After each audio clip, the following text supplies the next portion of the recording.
So my topic is what is trustworthy AI and how should we govern it? And I'm just going to give you a quick overview of what I'm going to talk about. Trust in AI. Oh, sorry, I'm going to have to say next slide because when I move this, next slide, and then the buttons as we go down. Trust in AI, benefits and promise of AI, harms and risks, AI regulation, with a bit of a focus on Ontario. And then some conclusions. There's a lot to cover in 30 minutes, so we'll see how we go. I want to leave some time for questions as well. So next slide, please. In terms of trust in AI, this is a term that we hear all the time. So the federal AI strategy that they're in the process of developing their second go at the federal AI strategy. They talk about building safe AI systems and strengthening public trust in AI. Trust in AI is part of Ontario's policy for AI in the public service. So this is clearly a key term. Next slide, please.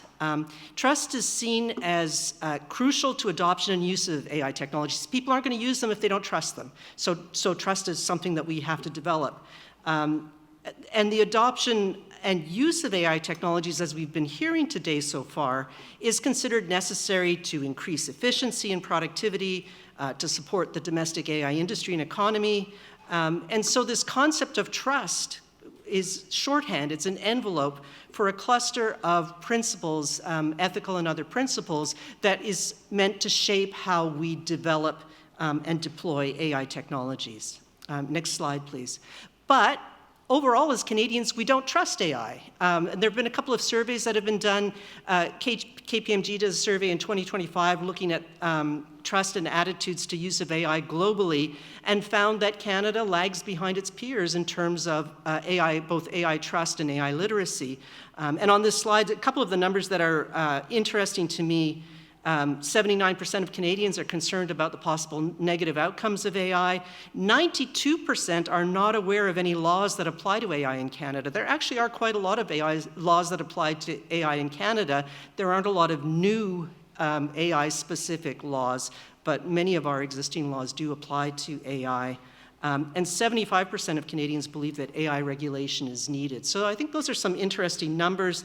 And on the next slide, you'll also see data from another survey done of Canadians that found that 1 in 2 Canadians distrusts AI, either completely or mostly, whereas a smaller amount, 37%, either mostly trust or completely trust AI, with 12% really not sure where they fall. So trust is an issue. A big issue in Canada in particular. Next slide. We've heard today, and I'm not going to spend a lot of time on these slides, I'm just going to give you a quick overview, but we've heard today about some of the benefits and the promise of AI. This is a technology that's going to help us in sciences and has already demonstrated significant capabilities in medicine, in science. Next slide, please. There are people who are touting its benefits in education, in conservation, in a whole range of other areas. So there's scientists and others are finding really interesting applications of AI technologies. At the same time, next slide, please, the malfunctions of AI can cause harm, and we've all seen lots of examples of AI hallucinations in a variety of different contexts. We've heard discussion today, but also more generally, about the risks of bias in AI systems and how those can replicate and reinforce existing biases within our society. Next slide, please. As AI systems are being deployed and used in a variety of areas, we're starting to see concerns about AI bias and its impact in deciding who gets the apartment, right? AI is being increasingly used in making decisions about applications for tenancies in apartment buildings, in hiring. There was a significant welfare scandal where AI was being used to determine who would be investigated for benefits fraud in the Netherlands, and it was found the system was riddled with bias. Next slide, please. We're also hearing quite a lot, and for good reason, about the harms to youth, children and youth, from AI systems, particularly in the social media context, but also we're seeing real harms coming from children's engagement with chatbots. And next slide, please.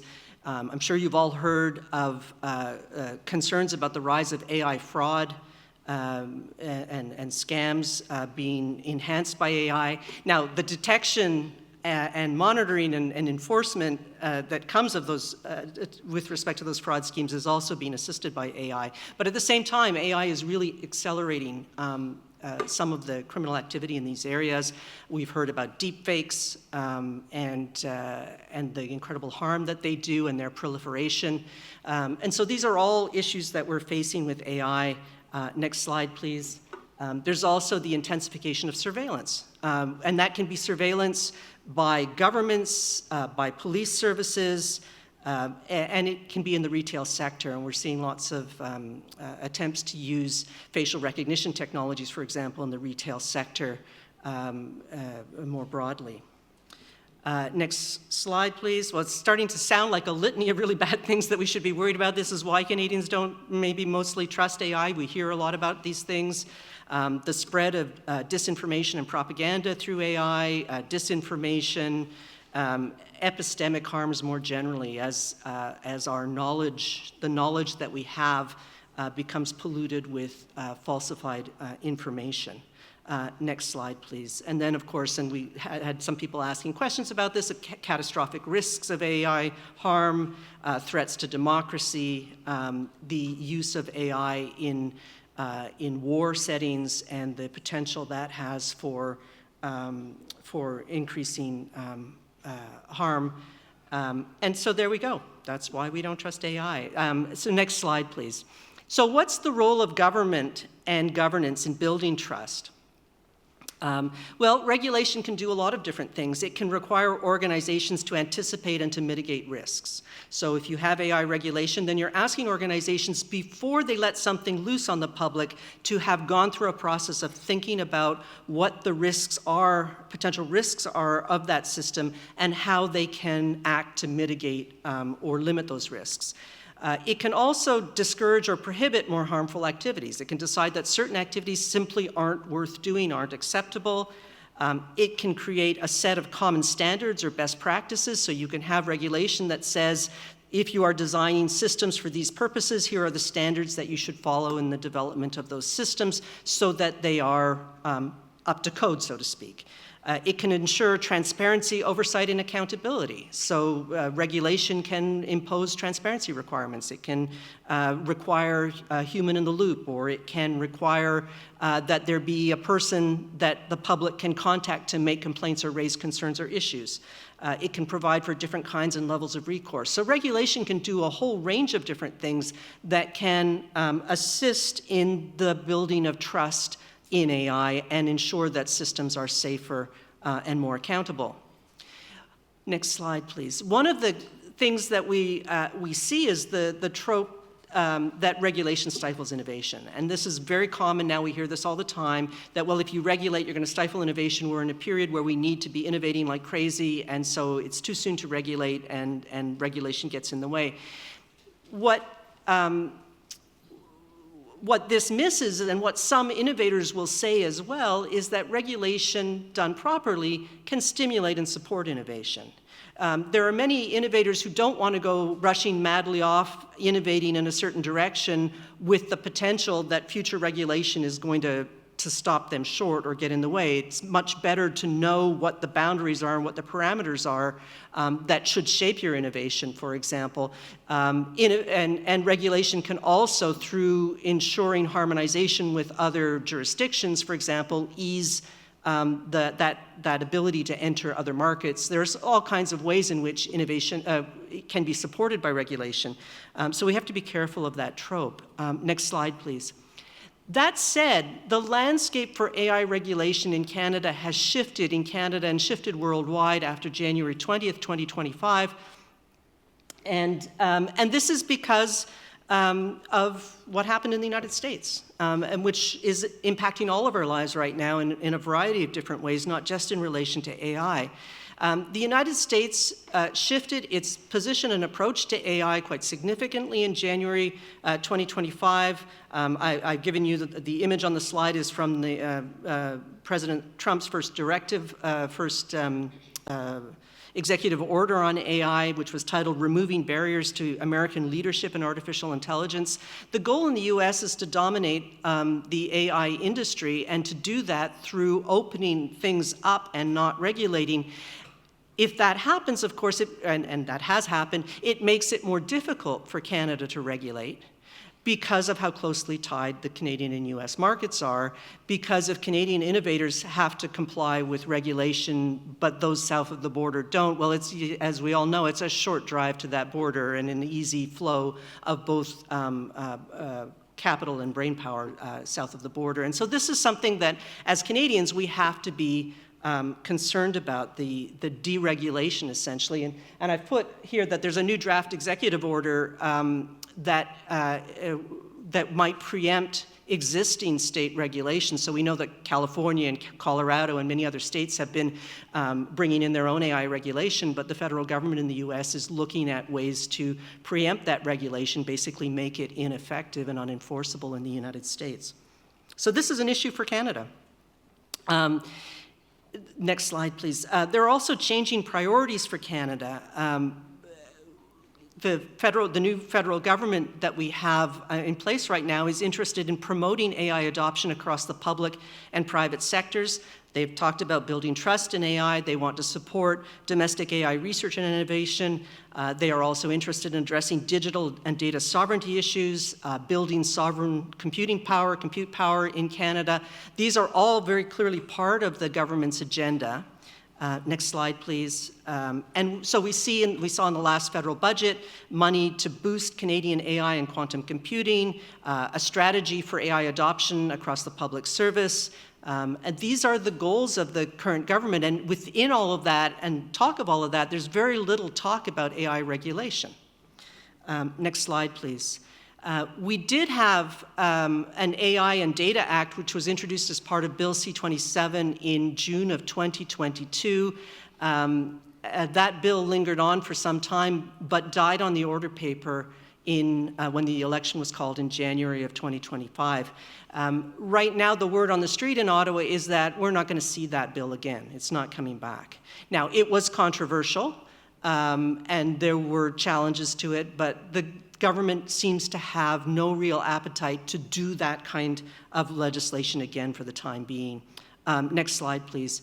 What that bill offered, what the AI and Data Act offered, was a kind of risk regulation legislation, which meant it was kind of legislation to regulate AI that basically required organizations that were going to be producing commercially available AI systems to go through that risk identification and risk mitigation process and to comply with certain obligations at that design, development, and deployment stage, with the idea that that would mean that their systems would be secure and trustworthy at the time that they were deployed and made available to the public. There was relatively little oversight in the legislation. There was some, but it was quite a light touch oversight in the legislation. Next slide, please. Oh, sorry. Next slide, please. That's what's gone. So we don't have that. Now, I want to shift gears a little bit and talk about what's going on in Ontario in terms of responsible AI. The image you see on that picture, I asked ChatGPT to draw me a picture of a trillium, or to produce an image of a trillium, which I thought, and this is what I got, and I thought, well, I could ask him to do it correctly and give it instructions, or I could just put it up on the slide as a nice little illustration of what you get sometimes. Anyway, so that's a ChatGPT trillium. Ontario has also taken some steps to regulate AI. There's has been a focus on responsible AI in the public sector, which I'll talk about in a little bit more detail. AI in employment. There's some development of stuff going on around AI and legal services. There's a lot of corporate self-governance activity across Canada, not just in Ontario. The Ontario Human Rights Commission has been active. Certainly the Ontario Information and Privacy Commissioner's Office has been active. And then, of course, we've got litigation, which can be a form of regulation and a driver of government regulation as well. So I'm going to talk about some of those things that are going on in Ontario. Next slide, please. So Ontario in 2024 enacted the Enhancing Digital Security and Trust Act, which covered a lot of territory, but between sections 5 and 11 of that legislation, there was a framework established for the regulation of the use of AI in the Ontario broader public service. Now, the broader public service means the public service as we think of it, government, agencies and departments, but also universities and hospitals in that sector. So there's the potential for this legislation to have quite broad application to the public sector in Ontario. But the problem with sections 5 to 11 is they depend on essentially the enactment of regulations in order to breathe life into this legislation. There's not a lot there without regulations, and we're still waiting for regulations. So for example, it's going to apply to public sector entities that are prescribed in regulations, but if you don't have regulations, nobody's prescribed. It's going to set obligations for transparency, oversight, accountability, and risk management in regulations. But if you don't have regulations, you don't have any obligations. And it would adopt technical standards for AI in regulations. As yet, there are no regulations. So we're kind of in a holding pattern. The framework has been put in place, but there's no building out of that framework yet in Ontario. Next slide, please. At the same time, there has been a responsible use of AI directive for the Ontario Public Service. Now, this is just for the public service, qua-public service. It's not the broader public service. It's a directive, which means it's internally binding for all Ontario ministries and provincial agencies. It adopts a risk management approach, so departments or agencies that are procuring AI systems or building AI systems have to go through this process of assessing the risks and mitigating those risks. And it's based upon 6 principles of responsible AI use that were developed in Ontario and that mirror AI principles in other jurisdictions as well. Next slide, please. And these are the 6 principles. Essentially, AI should be used to benefit the people of Ontario. It should be justified, the use should be justified and proportionate, and the systems should be reliable and valid.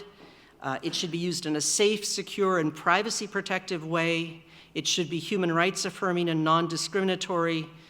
Its use should be transparent and meaningful with explanations of decisions made available, and its use should be accountable and responsible. And those are great principles. And as I said, we have a framework, but we need to fill out that framework and ensure that, that those principles are in operation. As far as the directive is concerned, those are the principles that shape the obligations in the directive, and the directive is in place right now for the public service generally. Next slide, please. The Ontario government has also taken small steps with respect to the use of AI in the employment sector, which is something that's within provincial jurisdictions. So they have recently amended the Employment Standards Act to include a provision that requires transparency from every employer who advertises a publicly advertised job posting and who uses AI to screen, assess, or select applicants for the position. There has to be a statement disclosing the use of the AI system. Now, that kind of transparency is important, so great. We've got transparency, but that's all it is, right? So then you're on your own. That's been disclosed. If you get turned down for job after job after job where AI is being used and you suspect there's a concern, then you're going to have to go to the Human Rights Commission, or you're going to have to find some other recourse because you know, that it's really just a transparency requirement. Nonetheless, it's important to know what's going on. Next slide, please. I mentioned AI in legal services, and this is just to reassure you that although we don't have ADA, the AI and Data Act, we have stuff, right? And I've shown you a little bit of what's happening for AI in the public sector in Ontario. There are also other bodies that are engaging in different types of regulations. So the Law Society of Ontario, for example, has published guidance for its members regarding the use of generative AI. It's also created an AI regulatory sandbox to test out in a way that protects the public, systems that are being designed to improve access to justice for the public. So systems that will help people get access to legal information or legal services using AI that they might not otherwise be able to afford if they had to pay for humans. Courts in Ontario have also issued directions on the responsible use of AI in court proceedings. And so these are just examples of how other institutions are also taking on roles with respect to AI regulation. Next slide, please. I mentioned corporate self-governance. Particularly larger corporations are concerned about their reputations, they're concerned about potential liability, they're also concerned about the impact that future regulation will have on them, and so many of them are keen to get out ahead of things and develop internally policies for responsible AI use in-house in order to ensure that there are no nasty surprises for them either in the future or disruptions of how they operate. And so the federal government has actually created a voluntary code of conduct on the responsible development and management of advanced generative AI systems, and it has 46 corporate signatories in Canada for this code of conduct. And so corporate self-governance is another area where you're seeing attempts at responsible AI regulation. Next slide, please. The Ontario Human Rights Commission, which I would say is under-resourced under-resourced generally, but under-resourced in particular to tackle the challenges of AI. So that's something to think about in terms of the responsibility of governments in funding the agencies that are going to be a backstop to some of the AI issues that we're facing. But they have worked with the Law Commission of Ontario on a really interesting project and output, which is a human rights AI impact assessment tool that organizations can use to assess the human rights impact of AI systems that they're thinking of procuring and adopting. The Ontario Information and Privacy Commissioner has been extremely active with respect to AI. Privacy law has an important role to play in AI systems that use personal information, and many of them do. And so the Commissioner has been active, next slide please, in developing jointly with all of the other privacy commissioners in Canada principles for responsible, trustworthy, and privacy-protective generative AI technologies.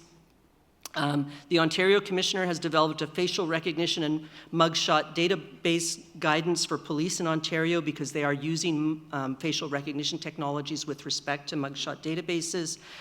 There's been a recent joint resolution of all of the commissioners in Canada on protecting the privacy of children and youth in the classroom through responsible educational technologies. Next slide, please. And there have even been some cases that have, complaints that have made it to the OIPC that involve AI systems. So, for example, there was a complaint about the AI-enabled proctoring software used in universities, then that use was adopted during the COVID-19 pandemic. And there was a really interesting decision in which the commissioner dealt with, there were some privacy issues raised by the use of that software, and the commissioner dealt with those in this decision. But there were other issues that were of concern to the complainant that were really about the AI technology. And so in her decision, the commissioner said, hey, I have no jurisdiction over AI technologies per se, if there aren't privacy issues, but neither does anyone else. And so I'm going to give you my 2 cents on what organizations, universities should be doing and should be thinking about when they are procuring or adopting AI systems. And so she went ahead and gave guidance on adoption of ethical AI frameworks. There was another one recently this past summer about a facial recognition technology embedded in vending machines at the University of Waterloo. And there's recently a published response to a hospital privacy breach involving an AI scribes tool that used agentic AI as well. And that's an interesting read. And so these are just examples of how the Privacy Commissioner's Office is involved in helping to regulate AI and develop safe and trustworthy AI. Next slide, please. And then, of course, when all else fails, litigate. We've already seen class action litigation doing interesting things in the privacy context in the absence of up-to-date modern revisions of our privacy laws.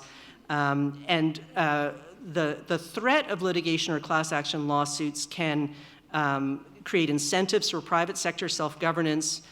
It can allow courts to explore or develop principles or approaches that can inform legislation down the road. It provides recourse where no other recourse has been created. Unfortunately, litigation is expensive, it's slow, it's unpredictable, it's also dominated by the interests of those who can afford to litigate, and so it's not the best way to do public policy. It's an avenue, and sometimes it's all you have, but it's not the best way to do public policy. Next slide, please. And I'm just going to wrap up here because I wanted to save a little bit of time for a couple of questions at least. So what should we be asking of our provincial government? Well, we should ask our government to maintain some momentum on AI governance. They should develop regulations. The Ontario government should develop regulations for its public sector AI legislation. Ensure transparency. The federal government has just launched a beta version of an AI register for the federal public service, which is a great idea. It's in a beta phase, so feel free to visit it on the Open Government portal and to give feedback on it. Ontario should be doing something similar. To support and resource key regulators like the Ontario Human Rights Commission, the Privacy Commissioner's Office, people who are already engaged in this activity, that needs to be done. To provide targeted legislative amendments for AI, and an example is the employment standards legislation, but there's lots more that could be done in different areas. To provide clear avenues for queries, complaints, concerns, appeals, or requests for review. To protect whistleblowers who are inside organizations or entities and see things happening that are problematic and want to report them. And to support the development of effective critical AI literacy initiatives like this one that we're all participating in. And I think those are all valuable avenues.